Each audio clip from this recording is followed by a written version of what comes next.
Chris from Arms Way. And I'm James. And you're watching Windows Down Magazine.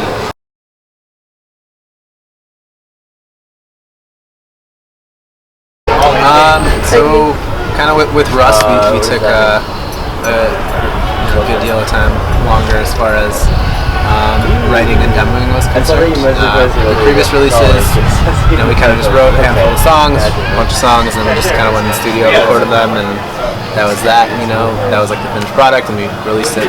With Russ, we took a long time just kind of writing and refining songs and demoing them like ahead of time and sitting on them for a really long time and just kind of giving the songs kind of time to kind of just come together, and it just kind of gave us it gave us a better way of just being able to create like one cohesive piece of music, because it gave us that ability to refine the songs and kind of cut stuff we didn't like, or kind of add things we did like and whatnot. So we just kind of took our time and just really just kind of let the songs come together organically.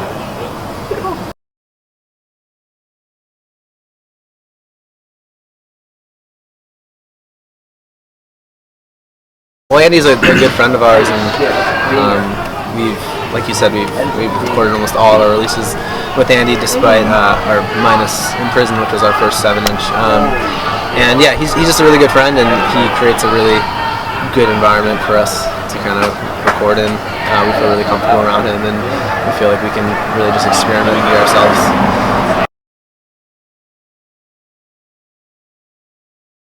I'd say the tour's been pretty good so far. The turnouts have been pretty good, and sometimes these cities sometimes are hit or miss for us as a band, but this run has been really good, and I think people have responded pretty well to the tour so far. Yeah, I think we play a lot of kind of you play like a lot of smaller cities, trying to get out here from Chicago, and sometimes those shows weren't necessarily like the strongest shows for us in years past, but so far they've all been really, really good, and kind of the response to new material has been surprisingly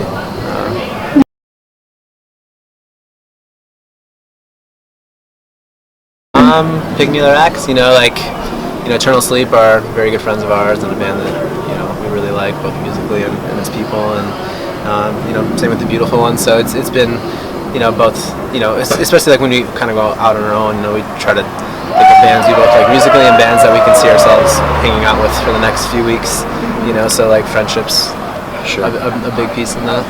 I think too, you don't want to tour with the same bands all the time, because I don't think kids want to see the same package over and over and over. So sometimes it's also a process of what other bands sound a little bit different, and kind of get a diverse package that kids will enjoy, but at the same time not so different that it's obviously not going to draw people. So.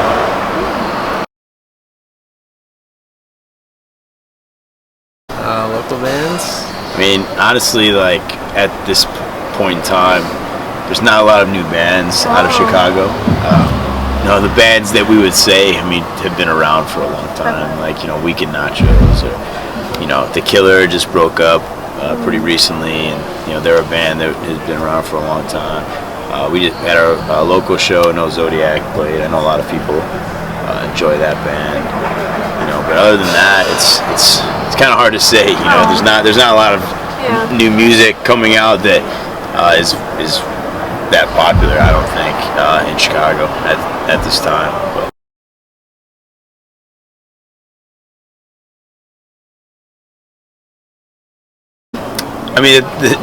The problem is that a lot of the bands that are Chicago bands are made of members of Arms Way and Weekend Nachos, because that's what type of, there's not a lot of people like starting bands, so it's kind of just like the same people in the same bands. Like Chris and Bo have Wolf Note, which is like an Alkaline Trio style band, and I have Hate Force, which is like a death metal band.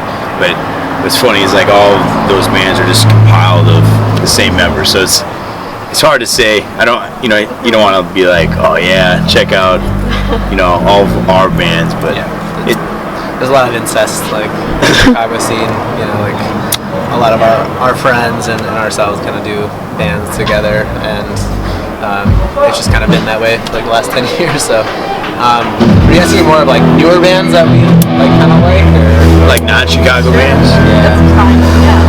Everyone should check out Forced Order. They're putting out a new record. Yeah, Forced Order. It's really great. Disgrace.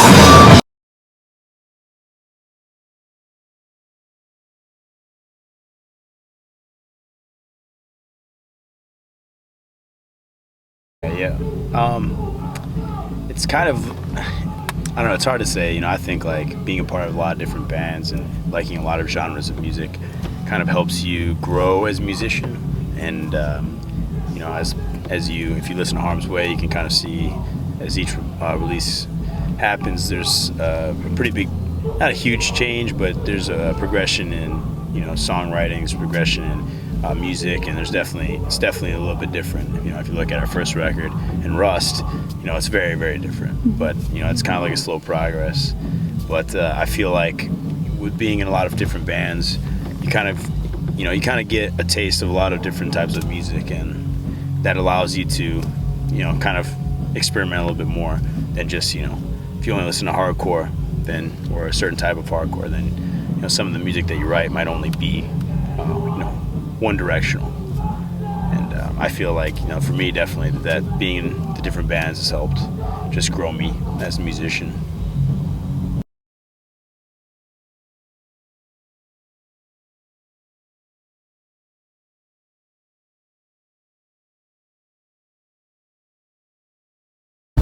You know, for me personally, I always wanted to go to Japan.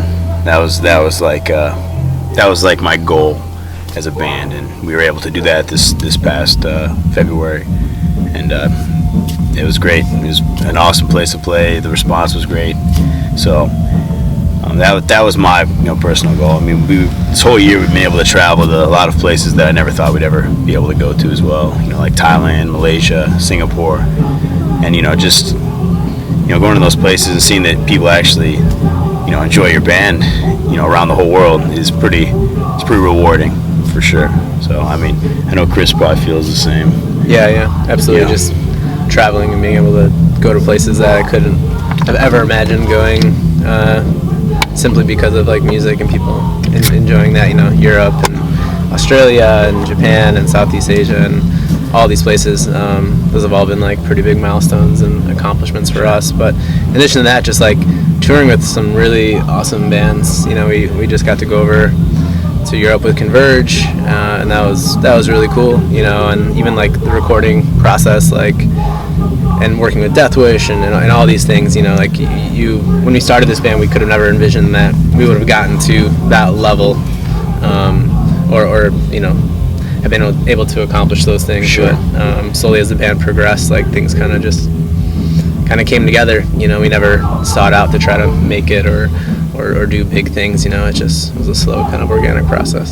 Yeah, I mean, yeah, especially since, like, you know, it was a side project at the time, you know, and it kind of, you know, grew and grew to be something that was our main priority musically. So it's been a good run for sure.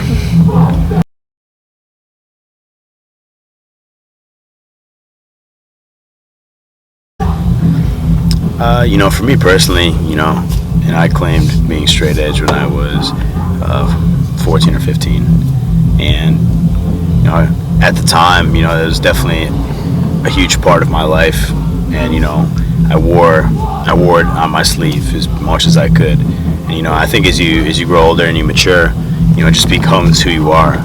You know, I feel like, you know, I don't need to wear, you know, shirts that say I am straight edge to show everybody anymore. You know, I feel like as you mature as an adult, you know, it's just who you become, and I think it's hard to argue that, you know, it's a positive lifestyle to live, no matter what. You know, there's nothing, you know, negative about it at this point in my life. I don't see it changing either. But you know, as far as like my musical taste, it definitely, at the time, I bought every single straight edge record I could. If it had X's on it, I bought it. You know, and so, you know, definitely at the time, between, you know, 14 and probably age 20, I pretty much only listened to like youth crew music and straight edge bands. And as you grow older, you definitely, it's still important, obviously, but I feel like it just becomes who you are, and it's not something you have to think about every day if I should be this way or not. It's just who you become. And I'm pretty sure Chris probably feels a similar way. Yeah. It's just, I don't know, like about to turn 28, and yeah, I mean, it's just simply a part of who I am. Like, I don't even really think about it anymore. I mean, it's something I'm still very proud of, and it's it's kind of in my value system. Sure. But yeah, it's just simply who we are as individuals, and obviously it's a stance we take as a band too, because obviously it is still an important lifestyle choice. But yeah, I mean, as far as like musicianship and being a musician in general, like, yeah, like, seeing Youth of Today videos and Gorilla Biscuits videos and watching kind of like other straight edge rev bands, like growing up, like it made me really want to like play live shows and go to hardcore shows and like be a part of that, because it was just so much energy, and it was crazy to me, so it definitely like kept me on track with being a musician and kind of having this goal of like starting bands and joining bands and playing live shows and stuff, and it's kind of taken us where we are today. I mean, even, and what's cool too is like, to this day, some of those bands are still, some of my favorite bands that I hold, pretty close to my heart, like Youth of Today, Floor Punch. Those are bands that like I still love and listen, and when they come on, I still kind of feel, how I felt when I was younger. I kind of feel excited. It's kind of funny, but that's what it did. It is a powerful thing.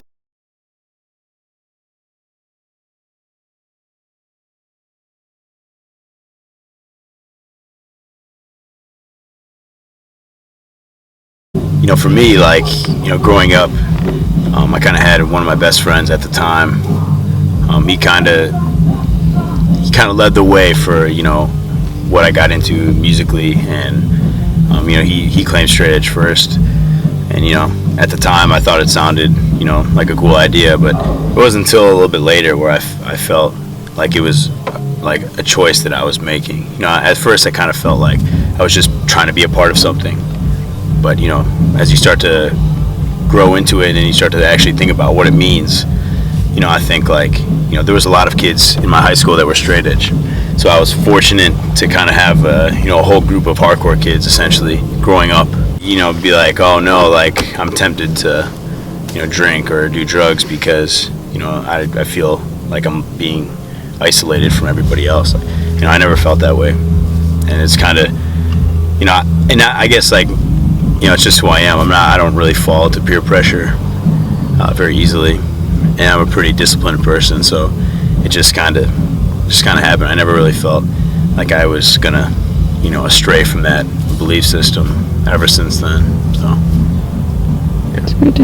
yeah, same thing with me. Like, I was lucky enough to kind of have like a circle of friends in high school who were into punk and hardcore and were straight edge and stuff, and it was obviously like reinforced when I started going to shows, and then met people like James, and when I was 16, 17, like I met other straight edge kids, and we kind of that network of friends just grew, and granted, like as years passed, like the majority of people fell off, but for me in particular, it really worked as kind of like a safe passage for me, like into adulthood, and I know it was the same way for a lot of other people who ended up kind of choosing different paths in life, which is totally fine, but it still worked as kind of like a safe passage for them too, and kind of helped kind of protect them from some other like kind of self-defeating behaviors or like some poor lifestyle choices. So yeah, I never felt ostracized. Like I always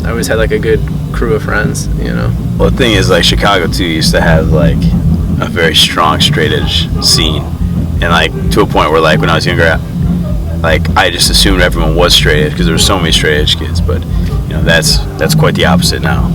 There's very few people that are still straight edge or still maintain that belief system at all. So I definitely think growing up now things would be a lot different, to be honest. So Well, I think like musically, you know, it's like a fine line, you know, because you want to grow as a band, right? You want to get your music out to as many people as possible, you know, but especially now it seems like, you know, there's a lot of bands that kind of cross the lines between, you know, are they selling out or are they, you know, maintaining punk and hardcore values? You know, it's a hard thing to say, but the thing is like I feel like, you know, no matter what, like I still think, you know, like signing to, you know, Century Media would be stupid. Like no matter what, even if we did do it, I would still feel like it's like yeah, it's like kind of lame. But like I'm not saying we wouldn't do it, but it's just like there's like certain things like that, like security guards, like at shows, I still like have that feeling of like, man, this is kind of stupid. Like that they shouldn't be in front of here, or barricades, or anything like that. Like some things that make sense in certain situations, but you know, just like growing up with kind of just like the DIY mentality, you know, because like I think if there's one thing that makes hardcore is the mentality of, you know, this is our scene, right? This is, you know, something that we've built, you know, by ourselves. And what's different is like a lot of other musics, you know, people might say like, oh, Harm's Way is a metal band, but like I would never think that, only because we have the mentality of a hardcore band, you know. And like I think that's kind of, you know, hardcore to me is not about music necessarily, but it's about the mentality you have with how you present your music, you know, which is aggression, or, you know, whatever political beliefs you're talking about on stage, or, you know, it's just kind of, it's a lot different from other genres of music based upon that, just one thing, you know, being able to share ideas, being able to, you know, kind of create a network of people that, you know, I would like to, you know, you probably wouldn't have the same, you know, network if you were in, you know, an indie band, or if you were a metal band. It's just different, you know. That's what kind of I feel like the values that I got from it, you know. Even though as an adult a lot of them make sense, they still like affect me, and it still is kind of rooted in who we are as a band.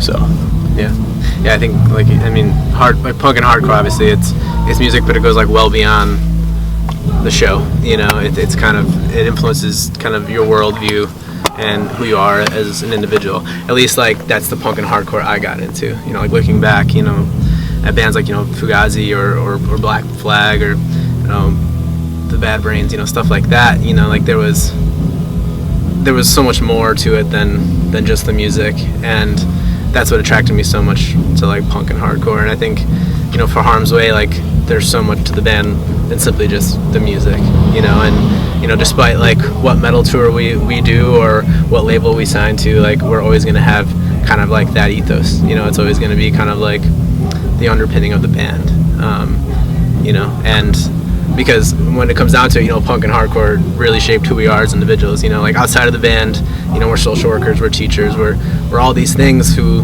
or, you know, we carry all these different roles, and a lot of that was shaped by kind of punk and hardcore, you know. Yeah. There's a reason why we're not in business, or we're not doing marketing, or whatever it might be, you know. It really like kind of shaped who we were as individuals as we've kind of progressed through life. Yeah, absolutely. Yeah. It was, you know, it was never like that hard, I guess, you know. We always did Harm's Way when we could, you know, whether it was like, you know, a break from school, you know, and we can book a tour, or, you know, whatever it might be, you know. It was never that difficult. I mean, I'll say like while I was getting my master's, like there were times when things maybe got a bit stressful, you know. I could like look back to like when we were recording Blinded, and I was literally just, you know, writing finals like in the studio between takes and stuff like that, and, you know, getting like little to no sleep, you know. And that was kind of a really difficult time, you know. I can even, you know, think of times on tour, like when I had to kind of write papers and stuff like that, and that was kind of difficult. But, you know, a big part of my education was, you know, doing internships and stuff like that. So you know, it definitely took time to kind of find that balance. But I guess I successfully made it work. But you know, like we've been doing Harm's Way, you know, since we were 19 years old, and you know, we all kind of had to go through school, you know, whether it was bachelor's or, you know, post-bachelor's, you know, we all kind of had to find ways to do music and also kind of tour and write, and then also like fulfill our kind of educational goals.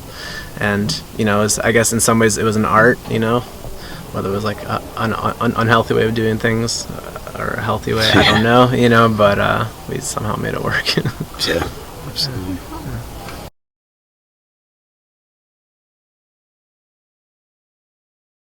Favorite place? Yeah.